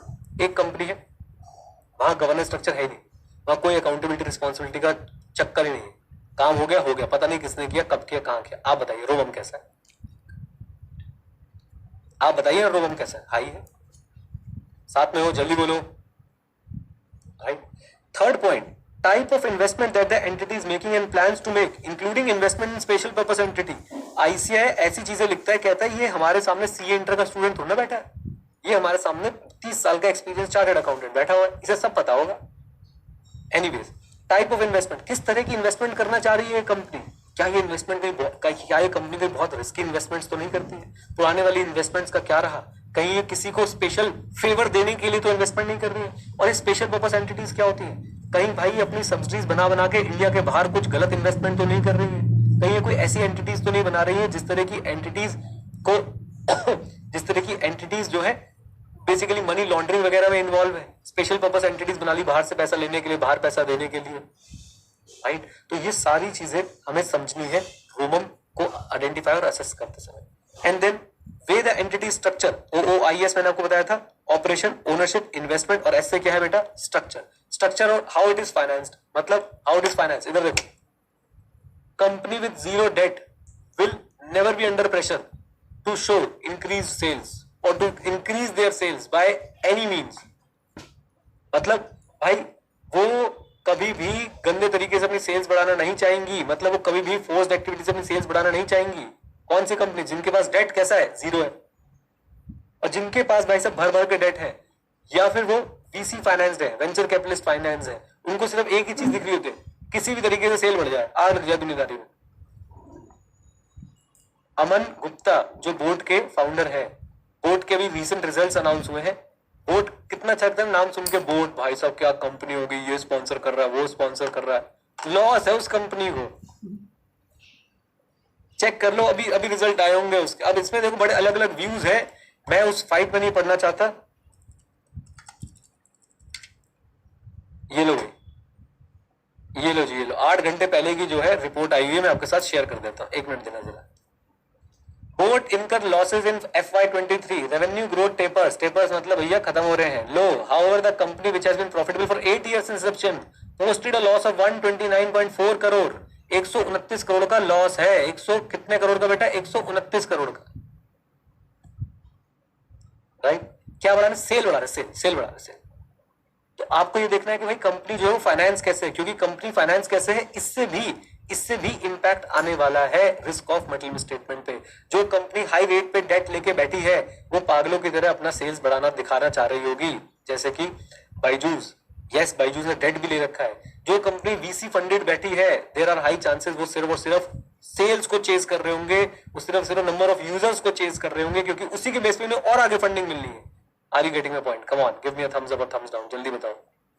आइए, तो आपने देखना है कि भाई उनका structure क्या है, वो कैसे फाइनेंस है। इससे भी ऑडिटर को हेल्प मिलती है समझने के लिए, to enable the auditor to understand the class of transaction, account balance and disclosure to be expected in financial statement. वो कैसे फाइनेंस्ड है, कैसे स्ट्रक्चर आप लोग समझते हैं बेटा? स्ट्रक्चर आपने बचपन में पढ़ा था, divisional structure, functional structure, strategic management में भी पढ़ेंगे, don't worry at all. Okay, आइए, तो हमने नेचर समझने में देखो कितना एफर्ट लगाया। OOIS सबसे पहले ऑपरेशंस, कम ऑन मेरे साथ, operations, ownership, investment, structure and finance. Easy easy easy easy. लीजिए, अब देखना कैसे फ्लो में पढ़ना है हमने। जब आप एंटिटी के नेचर को समझेंगे आपको ये भी समझ आ जाएगा कहीं वो कॉम्प्लेक्स स्ट्रक्चर में तो ऑपरेट नहीं कर रही। कॉम्प्लेक्स स्ट्रक्चर मतलब मल्टीपल सब्सिडीज के थ्रू तो ऑपरेट नहीं कर रही। मल्टीपल सब्सिडीज होना अपने आप में एक रेड फ्लैग हो जाता है बच्चों, क्योंकि मल्टीपल सब्सिडीज जनरली वो बनाते हैं जो पैसे को इधर से उधर घुमाना चाह रहे होते हैं। इसके लिए आपको भी एक केस स्टडी पढ़ने को बोलता हूं। IF क्या नाम था उसका, IIFL लिख ले। मैं आपको बताता हूँ एग्जैक्ट देख के, कुछ तो इन्होंने किया था और उसका यही था सारा का सारा। IIFL का फ्रॉड था, स्कैम था, बहुत जबरदस्त स्कैम था और उसमें यही था, मल्टीपल सब्सिडी चल रही थी, राइट। इसमें भी चर्चा करते हैं किसी ने बैठ के, आई थिंक डिलॉयट उनके ऑडिटर होते थे और बड़ा लंबा चौड़ा केस चल रहा था। मैं जब भी ऐसा कुछ इंसिडेंट होता है वीडियो बनाता हूँ बच्चों उसके ऊपर ऑडिट के कॉन्सेप्ट समझाते हुए, ऑडिट मसाला नाम से सीरीज चला रखी है। आइए, तो पॉइंट इज यहाँ पे सिंपल सा पॉइंट क्या है कि आप नेचर जब समझ रहे होंगे आपको ये भी पता चलेगा उसका कॉम्प्लेक्स स्ट्रक्चर तो नहीं है, और कॉम्प्लेक्स स्ट्रक्चर होगा तो आपको डेफिनेटली उससे मदद मिलेगी in identifying the potential misstatement risk. Done. और जब आप ओनरशिप को समझते हैं, आपने एंटिटी की ओनरशिप को भी समझा ऊपर, एंटिटी की ओनरशिप को जब आप समझते हैं तो आपको related party relationship and transactions जानने में मदद मिल सकती है। ओनरशिप पता होगी, यानी कि कौन है इसके ओनर्स के रिश्तेदार के रिलेटेड पार्टी होते हैं, बिल्कुल होते हैं, तो आप रिलेटेड पार्टी रिलेशनशिप वगैरह को भी ट्रैक डाउन कर पाएंगे। आइए पूरा टॉपिक बच्चों दोबारा से कंप्लीट करते हैं, खो मत जाना, याद रखना 315 चल रहा है। 315 में हमें आइडेंटिफाई असेस रोमम करना था। आइडेंटिफाई असेस रोमम कैसे करते हैं, understanding the entity, its environment and IC. अब इनको अंडरस्टैंड करने के लिए हमें किन चीजों की अंडरस्टैंडिंग ऑब्टेन करनी है, अगर आप एंटिटी को, एनवायरनमेंट को, उसके आईसी को समझना चाहते हैं, तो मैंने बोला आपको 5 चीजों की अंडरस्टैंडिंग जो है वो ऑब्टेन करनी है। 5 चीजें वो कहां पे बेटा, ये रही वो 5 चीजें। सबसे पहले क्या था, बाहर वाली चीजें, इंडस्ट्री, रेगुलेटर, एक्सटर्नल फैक्टर। फिर आई अंदर वाली चीजें, और अंदर वाली चीजों में क्या था, नेचर को डिटेल में बच्चों ने यहाँ पे कवर किया। मेरे हिसाब से एक इंपॉर्टेंट टॉपिक है, ये आपसे पूछा जा सकता है। और नेचर की डिटेल्स क्या है, आइए, OOIS, operation, ownership, investment, structure. Done. Nature को समझने से आपको क्या पता चलेगा, नेचर से समझने को आपको पता चलेगा कहीं कोई कॉम्प्लेक्स स्ट्रक्चर तो इन्वॉल्व नहीं है। कॉम्प्लेक्स स्ट्रक्चर से आपको रिस्क ऑफ मल्टीपल स्टेटमेंट का आइडिया लग जाएगा। ओनरशिप समझने से क्या पता चलेगा कि भाई कोई रिलेटेड पार्टी ट्रांजैक्शंस वगैरह जो है वो प्रॉपर्ली आइडेंटिफाई रिकॉर्ड करते हैं ये लोग या नहीं। साथ में हो, लिख पाओगे सब एग्जाम में पक्का, आ जाओ। देन और भी आपको एग्जांपल देते हैं, ये मैं आपके लिए छोड़ रहा हूं सेल्फ रीडिंग के लिए। Example of matter that auditor may consider while obtaining understanding of nature of entity. तो जब आप एंटिटी का नेचर समझ रहे हो तो आप लोगों को और क्या क्या चीजें जो है वो ध्यान में रखनी चाहिए, राइट। एंटिटी का नेचर एक बार जल्दी से बता देता हूं। बिजनेस ऑपरेशंस, कि भाई कहां से उनका रेवेन्यू आता है, क्या उनकी ऑफरिंग है, बहुत शॉर्ट में पढ़ा रहा हूं, ये आपके लिए होमवर्क है। इन्वेस्टमेंट एक्टिविटी हमने पढ़ लिया, कैपिटल इन्वेस्टमेंट कहां पे करती है। फाइनेंसिंग एक्टिविटीज, कैसे वो मेजर सब्सिडीज को फाइनेंस कर रही है, कैसे वो डेट्स का अरेंजमेंट करती है। फाइनेंशियल रिपोर्टिंग, ये जो अकाउंटिंग पॉलिसीज वगैरह यूज कर रही है ये अप्रोप्रिएट है या नहीं। ये बच्चों टॉपिक आपके लिए होमवर्क है, मैंने आइडिया दे दिया आपको कि कौन से मैटर है जिनसे आपको एंटिटी का नेचर समझने में हेल्प मिलने वाली है। ओके, तो एक बार quickly, business operation, investment activity, finance activity and financial reporting लीजिए। हमारे पास आ जाता है तीसरा पार्ट बच्चों। तीसरा पार्ट याद करिए, टोटल 5 पॉइंट्स थे, 2 पॉइंट्स हमने कवर कर लिए। तीसरा पॉइंट क्या है, अकाउंटिंग पॉलिसीज को लेके। इसमें कोई ज्यादा प्रॉब्लम नहीं है, बस ये बात ध्यान रखना है कि भाई जो हमारी क्लाइंट ने अकाउंटिंग पॉलिसी अडॉप्ट करी है वो उसके बिजनेस के हिसाब से हो, फाइनेंशियल रिपोर्टिंग फ्रेमवर्क के हिसाब से हो, और साथ साथ में इंडस्ट्री नॉर्म्स को फॉलो करती है। बस 3 बात, बिजनेस के हिसाब से हो, FRF के हिसाब से हो, इंडस्ट्री नॉर्म्स को फॉलो करती है। फॉर एग्जाम्पल, आपने वैल्यूएशन ऑफ इन्वेंट्री को लेके जो भी आपने मेथड ले रखा है वो आपके बिजनेस के हिसाब से हो, FRF को फॉलो करता हो और इंडस्ट्री नॉर्म से मैच करता हो। सिंपल, कुछ ज्यादा इसमें पूछताछ नहीं। देन याद है हमने उनकी ऑब्जेक्टिव स्ट्रेटेजी और बिजनेस रिस्क को भी समझना था। ऑब्जेक्टिव स्ट्रेटेजी और बिजनेस रिस्क को भी समझना था। बेटा यहां से 5 पॉइंट उठा रहा हूं और हर पॉइंट को एक्सप्लेन करने की कोशिश कर रहा हूं। हम पहुंच गए चौथे। डन। आइए यहां पे क्या करेंगे, देखो सिर्फ यहाँ पे स्ट्रैटेजिक मैनेजमेंट से रिलेटेड बातें लिखी हुई है, एक रीडिंग करवाऊंगा, इसको डिटेल में पढ़ने की जरूरत है नहीं। मतलब ऐसा नहीं कि इसको घोट के नहीं जाना है, बेसिक आइडिया होना चाहिए। Entity operates within various factors, setting objective, strategies to navigate change and risk including multiple statement risk. क्या कह रहे हैं भाई, एंटिटी अपनी स्ट्रैटेजी बनाती है, ऑब्जेक्टिव्स बनाती है और रिस्क मैनेज करने के लिए भी पॉलिसीज बनाती है। एंटिटी अपनी स्ट्रैटेजी बनाती है, अपने ऑब्जेक्टिव्स बनाती है और रिस्क मैनेज करने के लिए भी पॉलिसी बनाती है। बिजनेस रिस्क, ये वर्ड थोड़ा सा इंपॉर्टेंट है, इधर देखो। बिजनेस रिस्क क्या है, हो सकता है इसकी डेफिनेशन आपसे पूछ लें, इसकी डेफिनेशन हम आगे कवर कर लेंगे। Business risk is a risk that entity will not be able to achieve its objective. Business risk is a risk that entity will not be able to achieve its objective. ये risk बच्चों किसके point से पढ़ रहे हो आप management के point से पढ़ रहे हो, लेकिन क्या ऑडिटर के लिए बिजनेस रिस्क को जानना जरूरी है? Answer is yes. Why? Because business risk may translate into what, risk of material statement. जब भी बिजनेस पे प्रेशर आएगा, क्या वो फाइनेंशियल स्टेटमेंट में कुछ पकाएगा? Answer is yes. कोई मैकेनिक की केस स्टडी हो सका तो मैं आपके साथ ही पढ़ूंगा, आपके साथ ही दिखाऊंगा, शायद मैंने इसे वीडियो भी डाला होगा, बट मैं फिर भी आपके साथ एक बार कवर करने की कोशिश करूंगा। बिजनेस में प्रेशर आया कि भाई सेल्स आनी रही है, भाई नंबर्स बढ़ नहीं रहे, उसने अकाउंट्स को फज कर दिया, समझते हैं, अकाउंट्स को भाई साहब उसने गड़बड़ कर दी। तो याद रखिए, एंटिटी के बिजनेस रिस्क ब्रॉडर है than risk of material statement, but business risk से क्या रोमम बन सकता है? Answer is yes. Business risk क्या है? That entity will not be able to achieve its what? Objective. Entity की स्ट्रेटेजी बेकार हो जाएंगी, एंटिटी अपने ऑब्जेक्टिव्स अचीव नहीं कर पाएगी। आइए जरा देखते हैं। Business risk is broader then risk of material statement of the financial statement, दो इट इंक्लूड्स द लेटर, यानी कि ज्यादा बड़ा क्या है भाई? बिजनेस रिस्क है। ओके, बिजनेस रिस्क में राइज फ्रॉम चेंज और कॉम्प्लेक्सिटी। फॉर एग्जांपल, मैं आपको भी रिसेंट एग्जांपल देता हूं। क्रिप्टो को लेके जो लॉज बदले इंडिया में, ऑनलाइन गेमिंग को लेके जो लॉ बदल रहे हैं इंडिया में, डेल्टा कॉर्प नाम की एक कंपनी है, उस बेचारी की जितनी मार्केट कैप नहीं है उतने से ज्यादा का टैक्स नोटिस भेज दिया जीएसटी वालों ने उनको। यस, सोच के देखिए, यानी कि जितना उसके नेटवर्थ नहीं है उससे ज्यादा का जीएसटी नोटिस पहुंचा कि इतना जीएसटी जमा कराओ। हेलो, समझ पा रहे हैं आप लोग मेरी बात को? बोलिए। तो अब आप मुझे बताइए बच्चों, क्या ये बिजनेस रिस्क है? हाँ बिल्कुल रिस्क है। और क्यों आता है? चेंज से, कॉम्प्लेक्सिटी से। Online gaming, gambling, cryptos, web 3 companies, ये सब क्या है बेटा? इन सब के अंदर जबरदस्त जबरदस्त जबरदस्त क्या रहता है? कमोटर में जल्दी बताइए। बिजनेस रिस्क रहता है। व्हाई? बिकॉज कॉम्प्लेक्स ऑर्गेनाइजेशन है। डन, आ जाओ। Then understanding the entity's business risk enhances detection of material statement risk due to their financial impact, yet not all risk are the auditor's responsibility। बहुत ही important और बढ़िया line, सुनिए मेरी बात को। बिजनेस रिस्क समझने से क्या आपके मटेरियल स्टेटमेंट के रिस्क के पकड़े जाने के चांसेस बढ़ जाते हैं? मुझे बताइए। यस, मैं आपसे कह रहा हूं, आप किसी भी कंपनी को उठाओ जिसपे फाइनेंशियल प्रेशर हो, आई एम श्योर उसके अंदर आपको उसकी फाइनेंशियल स्टेटमेंट के अंदर हाई चांसेस है कि क्या मिलने वाला है? रिस्क ऑफ मटेरियल स्टेटमेंट मिलने वाला है। लेकिन याद रखिए बच्चों, याद रखिए, एक लाइन हमेशा याद रखिए, can auditor identify all the ROMMs? Can auditor identify all the ROMMs? Not at all. Auditor भाई साहब सारे रोमम्स को आइडेंटिफाई, सारे रोमम्स को आइडेंटिफाई नहीं कर सकता है किसी भी हाल में। Inherent limitations of auditing. Easy easy. चलिए चलिए बच्चों, चलिए, बस बस बस थोड़ा सा पेशेंस और रखिए, हो जाएगा काम हमारा। आ जाओ बच्चों, आ जाओ। दोबारा से बिजनेस रिस्क को लेकर हमने क्या बताना है? एंटिटी क्या करती है? बहुत सारे फैक्टर्स के साथ में ऑपरेट करती है, ऑब्जेक्टिव सेट करती है, स्ट्रैटेजी सेट करती है, और साथ साथ में रिस्क मैनेजमेंट भी करती है। ओके, बिजनेस रिस्क ब्रॉडर है देन रोमम। ओके, याद रखिए बच्चों, बिजनेस रिस्क किसकी वजह से अराइज होते हैं? चेंज और कॉम्प्लेक्सिटी की वजह से अराइज होते हैं। और जब आप एंटिटी के बिजनेस रिस्क को समझेंगे तो definitely it will increase the detection of material misstatement. It will increase the chances of detection of what? Material misstatement. Done done. अच्छा एक बात बताइए, बिजनेस रिस्क का फाइनेंशियल इंपैक्ट होता होगा कि नहीं होता होगा? चलो बताओ मुझे, मैं चैट ओपन कर रहा हूं। क्या बिजनेस रिस्क का फाइनेंशियल इंपैक्ट होता होगा? यस और no? Come on, participate.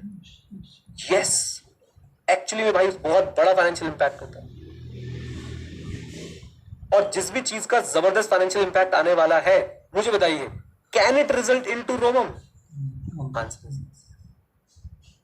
And अब आप एक आखिरी लाइन आपसे पूछो, correct incorrect. It is important for the auditor to understand the business risk of an entity. Correct or incorrect? Correct? Why? अब आप बच्चों देखो, अब आप एक आंसर फ्रेम कर सकते हो, because it will help us in detecting the risk of material misstatement, or it will enhance the chances of detection of material misstatements. Come on, yes or no? But at the same time, always remember, can auditor identify all the business risks? Can auditor identify all the risk of metail statement? Answer is no. क्या बात है? Chat में जैसा response आ रहा है, ऐसा लगा अभी अभी तुम पिंजरे से छूटे हो। बहुत ही बढ़िया, डन। आ जाइए, आखिरी पॉइंट बच्चों, आखिरी पॉइंट बस, उसके बाद खत्म कर देंगे इस चैप्टर को। प्लीज, हाँ मैं चैट बंद नहीं करूंगा, आप लोग फिर उल्टी सीधी बातें मत लिखिएगा। सुनिए, example of matters that auditor might consider when obtaining understanding of entities, objective, strategy, business risk. आपको ही बता रहे हैं कि भाई किस किस चीज की अंडरस्टैंडिंग होनी चाहिए अगर आप बिजनेस रिस्क को समझना चाहते हैं। बेकार क्वेश्चन है, मतलब कोई बहुत ज्यादा इसके अंदर चीजें नहीं है, बिजनेस रिस्क को कैसे समझोगे? अरे किसी भी एंटिटी की इंडस्ट्री को समझ लो। सबसे पहले तो देखो इंडस्ट्री चेंज, सबसे पहले इंडस्ट्री चेंज को समझ लो। जैसे कि ऑनलाइन एजुकेशन में इंडस्ट्री चेंज हुई बड़ी जबरदस्त तरीके से कि भाई साहब ऑनलाइन में नंबर ऑफ स्टूडेंट्स क्या हो गए? कम हो गए। हमारी में नहीं हुए, हमारे में बड़े, चिंता मत करो। अलग वजब तेरे भाई का भाई, तो उसकी टेंशन मत लेकर। हमारे देखो पता है क्या, जो लोग बेटा अननेसेसरली फोर्सफुली सेल कर रहे थे उनको प्रॉब्लम हुई, और सीए इंडस्ट्री में मुझे नहीं लगता कोई प्रॉब्लम हुई है। उसका कारण है सीए इंडस्ट्री में आता ही मैच्योर बच्चा है। फाउंडेशन के बाद बच्चा कंप्यूटर चलाना, मोबाइल चलाना बहुत अच्छी तरह जानता है और वो उसमें क्लासेस करने में कंफर्टेबल है। लेकिन आप उस इंडस्ट्री के बारे में सोचो जो 5वीं 6वीं 7वीं 8वीं 9वीं 10वीं 11वीं 12वीं इन क्लासेस के बारे में सोचो। ये बच्चे वापस फेस टू फेस में चले गए। क्या बोलती पब्लिक? कम ऑन, यस और नो, है ना? आइए तो जरा देखिए, आपने देखा है इंडस्ट्री चेंज में risk the entity's capacity to adopt without adequate expertise. अब इसके मैं आपको एग्जांपल कैसे दूं, मतलब मजेदार एग्जांपल्स हैं। देयर वाज अ टाइम, जो ऐसा कहते थे उस टाइम पे सारे टीचर्स, जो टीचर यूट्यूब पे वीडियो डाल रहे हैं उन्हें पढ़ाना नहीं आता। There was a time like this. पता है आपको? आपको नहीं पता होगा, आप तब बहुत छोटे रहे हो। And now show me a teacher जो यूट्यूब पे वीडियो नहीं डाल रहा। और आपको बताऊं, इसी चक्कर में ये एक्चुअली में समय स्ट्रेटेजिक मैनेजमेंट चल रहा है। इसी चक्कर में देखो इंडस्ट्री चेंजेस में risk entities capacity to adopt without adequate expertise, and this is going to lead to business risk, this is going to have an financial impact. मैं एक टीचर का नाम नहीं लूंगा, मैं आपको बताता हूं, इधर देखना जरा ध्यान से, जरा ध्यान से। एक टीचर है बहुत फेमस, बहुत अल्टीमेट फेमस। वो पहले पता है किसी से बात भी नहीं करते, कहते हैं ये गरीब आदमी, इससे बात नहीं करूंगा, लिटरली ऐसे बोलते थे। आज की डेट में क्योंकि उन्होंने अर्ली अडॉप्शन नहीं करा, उनके पास वो एडिक्वेट एक्सपर्टीज नहीं थी। आज की डेट में आप देखेंगे कि फाइनेंशियली तो मतलब बिल्कुल मार्केट से आउट हो चुके हैं वो, और वो अभी भी नहीं मान रहे। अभी पता क्या करेंगे? व्यूज बाय करते हैं, व्यूज खरीदते हैं। अपना डेमो लेक्चर डालेंगे, उस पर व्यूज होंगे 5, 10, 15, 100, 1000, और अचानक से अगले दिन होंगे 1 लाख। और आपको बच्चों एक चीज सिखाता हूं, जब भी आपको ऐसी कोई वीडियो देखे, always check the like ratio. Views और लाइक के आप अब like ratio, analytical procedure, risk of material statement दिख जाएगा बेटा तुम्हें वहां से। there is going to be an unusual trend. For example, on my video you will always find a like ratio of एक ठीक वीडियो पे 5% का लाइक रेशियो होगा, यानी अगर 10,000 लोगों ने देखा तो उसके 5% मिनिमम आपको लाइक्स मिल जाएंगे। एनालिटिकल प्रोसेस सिखा रहा हूं, ध्यान से सीख लो बेटा। तो एक तो हो गया व्यू टू लाइक रेशियो, दूसरा ratio view to comment ratio. You will be surprised कि भाई 1 लाख व्यू में 3 लोगों के कमेंट है। वाह! अब 2 बातें मैं आपको ऐसे सिखा के जा रहा हूं, ध्यान से। अरे छोड़ो ना, सर का नाम छोड़ो, तुम इधर फोकस करो। जो बात सिखा रहा हूं वो देखो, आप मेरी बात को समझो बेटा। क्या इंडस्ट्री चेंज अगर क्या इंडस्ट्री चेंज की वजह से भी रिस्क हो सकता है क्या? ये बताओ। Industry change can lead to business risk, yes, है ना? ओके, तो वही आपको एग्जांपल देने की कोशिश कर रहे हैं। इंडस्ट्री चेंज में risk the entity's capacity to adopt without adequate expertise. New offering could raise product liability. फिर से वही बात, अब ये इन्होंने तो लिख दिया भाई, समझाना तो हमें पड़ रहा है। New offerings could raise product liability, मतलब आपने कोई प्रोडक्ट निकाल दिया, 10 साल का प्रोडक्ट आपने बेच दिया, भाई साहब आप 10 साल के लिए बंद गए, अब कम ऑन, यस और नो? Getting a point? क्या अब इससे भी बिजनेस रिस्क बढ़ रहा है? बिल्कुल बढ़ रहा है। Okay, business growth risk, misjudging the demand. ओहो, यहाँ पे तो नाम लिख लो अनअकैडमी का भाई। मैं सर आप अनअकैडमी के बारे में खुल के क्यों बोल रहे हैं? अरे उनके सीईओ ने बोल दिया मैंने मिसजज कर ली थी ऑनलाइन क्लासेस की डिमांड। हेलो, गौरव मुंजाल जो अनअकैडमी के सीईओ हैं, उन्होंने खुद ये बात बोली है कि भाई मैंने मिसजज कर ली थी ऑनलाइन क्लासेस की demand during the covid period. अब आप रियल लाइफ एग्जांपल देख रहे हो, Unacademy misjudge the demand of online classes. Come on, yes और नो? इससे क्या उनके ऑब्जेक्टिव स्ट्रेटेजी चेंज हुए होंगे? कम ऑन, यस और नो? ऑब्जेक्टिव स्ट्रेटेजी चेंज हुए और वहां पे बिजनेस रिस्क भी इनका बढ़ गया, बिजनेस रिस्क बन गया ये। Now they are not able to achieve their strategy and objective. क्या उसका फाइनेंशियल पे इंपैक्ट आ रहा होगा? Come on, yes. अब अभी भी आपको बता दूं, पता नहीं आप लोग को कैसा लगता है जब मैं एग्जांपल्स देता हूं, बट मैं आपको बता दूं कि अभी अनअकैडमी ने ये क्लेम किया है that they are becoming cash positive. Another term for making people cash positive. What is this cash positive? Profit कहां है? हमको दिखाओ, बताओ। मुनाफा कहाँ है, राइट। एनीवेज अभी बहुत मजा आने वाला है। मैं आराम से जो है वो चुस्की लेता हूँ, बैठता हूँ, देखता रहता हूँ क्या हो। कुछ नहीं, इनके साथ प्राइवेट बात थी कुछ। हाँ जी, तो पॉइंट क्या है बेटा, सुनो, पॉइंट क्या है? पॉइंट ये है, थोड़ा सा मैं इस टॉपिक में डिटेल में जा रहा हूँ क्योंकि मुझे तो मजा आ रहा है आपको एग्जांपल्स देने में। तो बिजनेस रिस्क को ध्यान में रखते हुए मैंने आपको क्या बताया कि देखो भाई, आपको वो मैटर्स के एग्जांपल दिए जा रहे हैं जो आपको ध्यान में रखने चाहिए। Example of matters that auditor may consider while obtaining understanding of entities, objective, strategy and business risk. तो ऑब्जेक्टिव, स्ट्रेटजी और बिजनेस रिस्क को समझते समय आपको क्या मैटर्स ध्यान में रखने चाहिए? नंबर 1, क्या इंडस्ट्री में कोई भयंकर चेंज हुआ है? वो अगर हमारा बिजनेस अडॉप्ट नहीं कर पाएगा तो हमारे ऑब्जेक्टिव्स और गोल्स अचीव नहीं हो पाएंगे, there will be business risk. साथ में कोई नई ऑफरिंग तो इन्होंने नहीं दी है जिससे प्रोडक्ट लाइबिलिटी जो है वो इंक्रीज हो जाएगी। और साथ में बच्चों मैंने आपको लाइव एग्जांपल दिया, business growth risk misjudging what demand. आ जाइए, बस आखिरी पॉइंट, बस प्लीज अभी इस पे बात कर लेंगे। अब तुम चैट में लगे हो उसी बारे में जो मैंने बताया है, रुक जाओ, थम जाओ, बता दूंगा तुम्हें भी क्या किया था। बस आ जाओ। हाँ, बता दूंगा भाई। एक कह रहा है इतना पैसा कहाँ दबा के रखते हो? कहाँ दबा के रखते हो यार, ऐसे बच्चों के साथ लगा देता हूँ। आ जाओ। 183 था या 187 था वो मैं बता दूंगा आपको। The measurement and review of entities financial performance. I don't expect any stand alone question on this topic बच्चों, ध्यान सुनिएगा। इसमें सिर्फ इतना याद रखिए कि भाई एंटिटी अपनी परफॉर्मेंस कैसे मेजर करती है। This will also help the auditor in identifying and assessing the risk.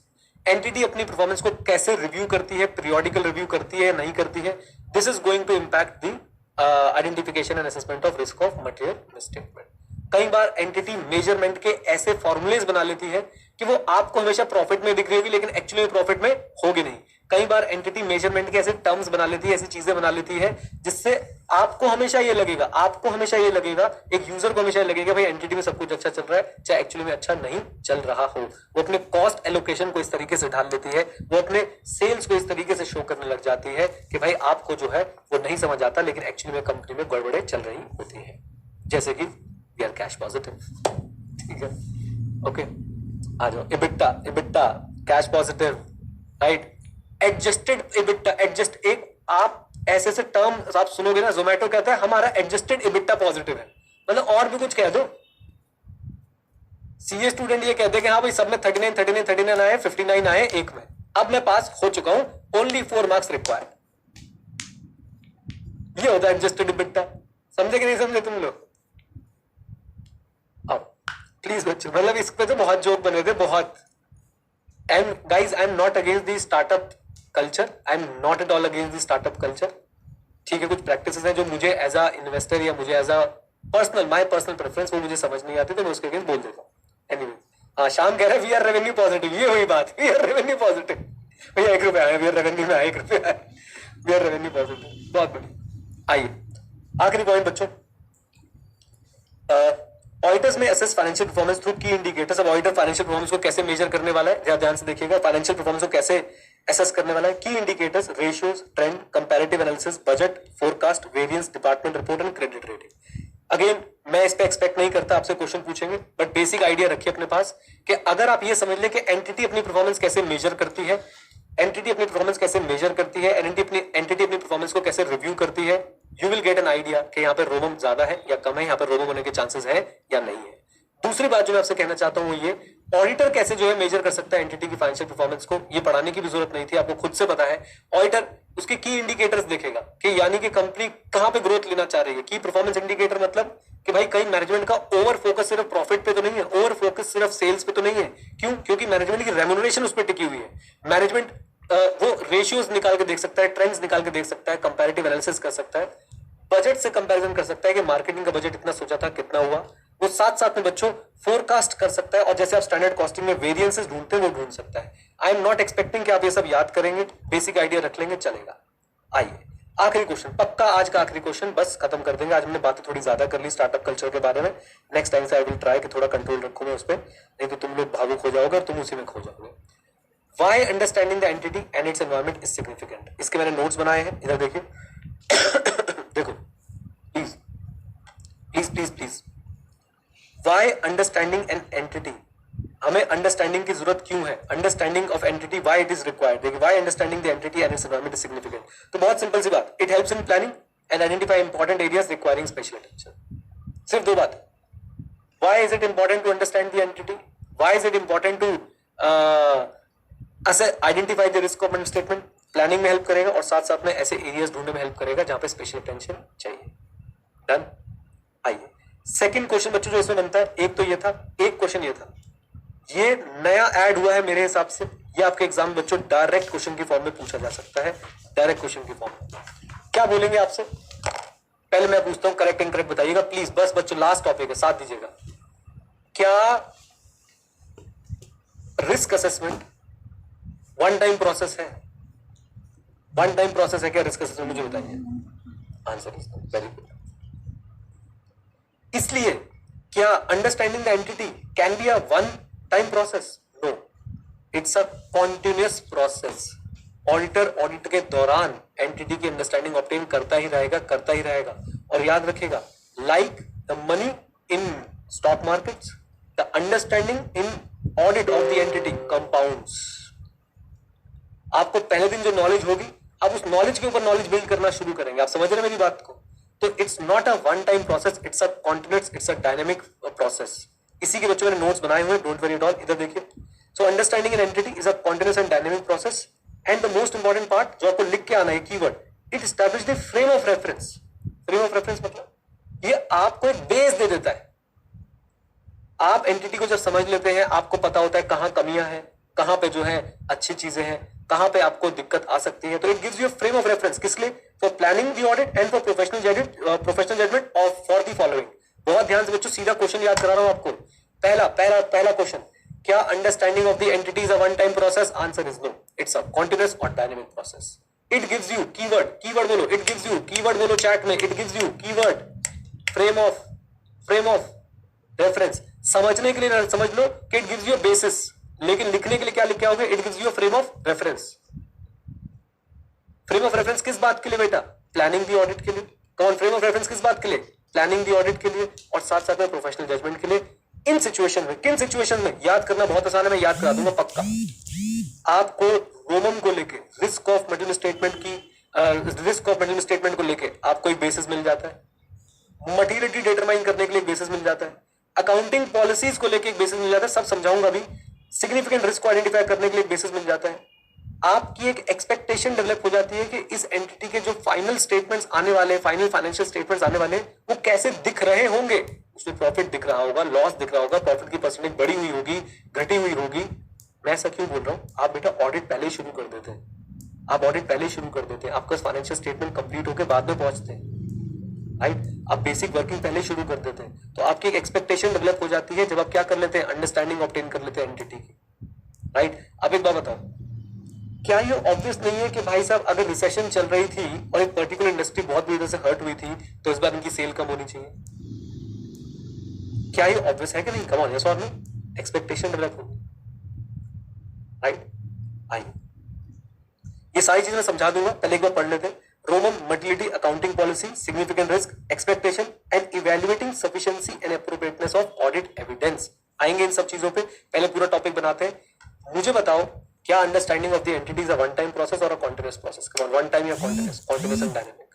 Okay, continuous and dynamic. It gives us frame of reference for planning के साथ एक चीज और के लिए फ्रेम ऑफ रेफरेंस देता हूं, जल्दी बोलो। प्लानिंग के साथ एक, मैं नहीं देखूंगा, आप लोग बताओ। प्रोफेशनल जजमेंट, किन चीजों की प्लानिंग और किन चीजों में प्रोफेशनल जजमेंट के लिए आपको फ्रेम ऑफ रेफरेंस मिल जाता है, वो बताना है आपने सबसे पहले बच्चों। किन के लिए? कम ऑन, रोमन मटेरियलिटी, ये तो दो ऐसी चीजें जो भूलनी नहीं है किसी भी हाल में। रोमन मटेरियलिटी, फिर accounting policy, significant risk, expectation, और लास्ट में जाते थे क्या बोल के आएंगे हम लोग? Sufficiency and appropriateness of audit evidence. अभी समझाता हूं, पहले ये याद कर लेते हैं अच्छे तरीके से। आ जाओ मेरे साथ, आ जाओ बच्चों, इसको यहां से रीड करेंगे। ये बात हमें बिल्कुल क्लियर है कि भाई साहब ये वन टाइम प्रोसेस नहीं है, कॉन्टिन्यूअस डायनेमिक प्रोसेस है। फ्रेम ऑफ रेफरेंस दे देता है इन चीजों के लिए। Number 1, assessing Roman of the financial statement. अगर आपके पास एंटिटी की अंडरस्टैंडिंग अच्छी है, आप बताइए क्या आप रोमन को अच्छे से असेस कर पाएंगे या नहीं कर पाएंगे? Yes, okay. दूसरा, determining materiality in accordance with SA 320। इसको पेंडिंग रख लो। क्यों पेंडिंग रख लो? रिस्क के हिसाब से बच्चों हम लोग मोटिलिटी भी डिटरमाइन करने की कोशिश करते हैं, राइट। तो मैं आपको सिखाऊंगा मोटिलिटी वाले चैप्टर के अंदर, ऐसे 320 हम लोग पूरा पढ़ेंगे, तब हम लोग देख लेंगे। Okay, then considering appropriateness of selection and application of accounting policy. क्या एंटिटी के अंडरस्टैंडिंग के बाद ही आप लोग ये जज कर सकते हैं कि इनकी जो अकाउंटिंग पॉलिसीज है वो एप्रोप्रिएट है या नहीं? बिल्कुल जज कर सकते हैं। अकाउंटिंग पॉलिसी बिजनेस के हिसाब से होनी चाहिए, एफआरएफ के हिसाब से होनी चाहिए। याद आ रही है बातें आपको? अभी तो पढ़ के आए, आ जाओ। एंड इंडस्ट्री के हिसाब से होनी चाहिए। Very good Gandhi ji. Next point पे चलते हैं बच्चों। हमारा 2 पॉइंट रोमो हो गया, मोटिलिटी हो गया, अकाउंटिंग पॉलिसी हो गया। तीसरा पॉइंट, इट हेल्प्स इन, आपको फ्रेम ऑफ रेफरेंस मिल जाएगा। It helps in identifying the area where special audit consideration may be necessary. बच्चों मन के सच्चो, areas where special audit consideration is required is significant risk. In short, it helps in identifying the significant risk. Come on, आइए 4 pointers हमारे cover होते हैं। 5वें point पे चलते हैं। It helps in developing the expectation for use when performing analytical procedure. देखिए मेरी बात को सुनिए।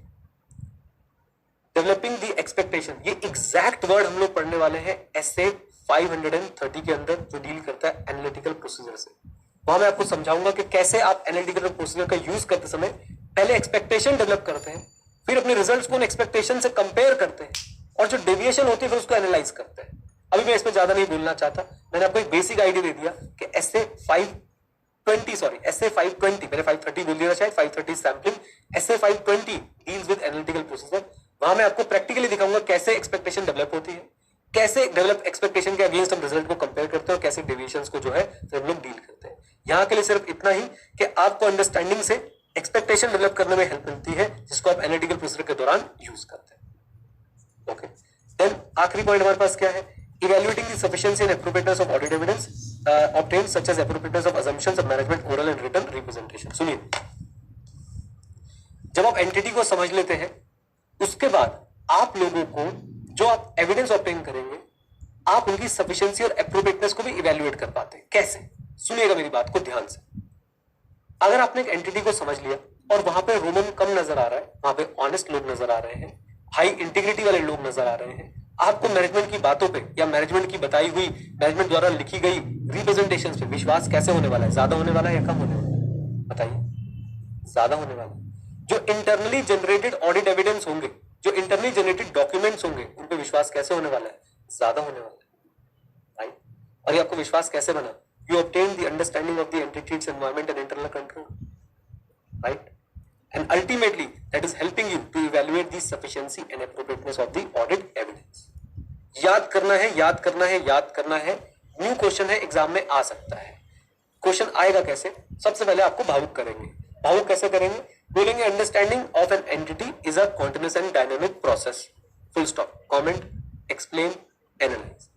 अब आप बोलोगे सर इसका आंसर तो कुछ और होना चाहिए। नहीं भाई, आईसीए ने ये लिखा है, यही लिख के आए, राइट। तो आप पहले यही बता के आओगे कि understanding the entity and its environment and internal control is not a one time process, it is a continuous and dynamic process. फिर keyword, it helps in establishing what? Frame of reference. Come on, frame of reference with respect to planning the audit and professional judgement which the audit will exercise in the following matters. कौन कौन से matters? रोमन, materiality, accounting policy. ये 3 तो नहीं भूलते, रोमन, materiality, accounting policies. फिर सिग्निफिकेंट रिस्क की definition, identifying the areas which require special audit consideration, developing expectation to be used in analytical procedure, and last but not the least, evaluating the sufficiency and appropriateness of the audit evidence. ये हमारी आज का सबसे star question बच्चों, mark कर सकते हो आप इसको। ये क्वेश्चन जब आएगा पेपर में, बॉम्ब बन के आएगा, बॉम्ब, टाइम बॉम्ब है ये। ओल्ड कोर्स में कवर नहीं होता था, न्यू कोर्स में ये आ रहा है, हमें पढ़ के जाना है। Is that clear? बोलिए, पक्का पक्का? लीजिए बच्चों, ये हमारा कार्यक्रम हो जाता है यहाँ पे कंप्लीट। आपको मैं बोलूंगा, देखिए आपने देखा होगा इन टॉपिक्स में एक ये टॉपिक मुझे बहुत इंपॉर्टेंट लगता है, राइट। ये ओके लगता है। बाकी टॉपिक्स बच्चों मैंने बहुत ज्यादा आपको रटवाने की, बार बार रिपीट करवाने की कोशिश नहीं की, ओके। लेकिन ये टॉपिक आपने देखा होगा, मैंने 3 से 4 बार आपको यहीं बैठ के जो है वो रिपीट करा दिया है, ओके। इजी। चलिए आज की रिवीजन बच्चों कर लेते हैं, और फिर अगर आप बोलेंगे तो मैं आपको गो मैकेनिक वाली केस स्टडी भी दिखाने की कोशिश करूंगा। आज देखेंगे। मैं अपनी कोई वीडियो ढूंढूंगा, अगर कोई होगी तो वही आपके साथ प्ले करके डिस्कस भी कर दूंगा। चलो।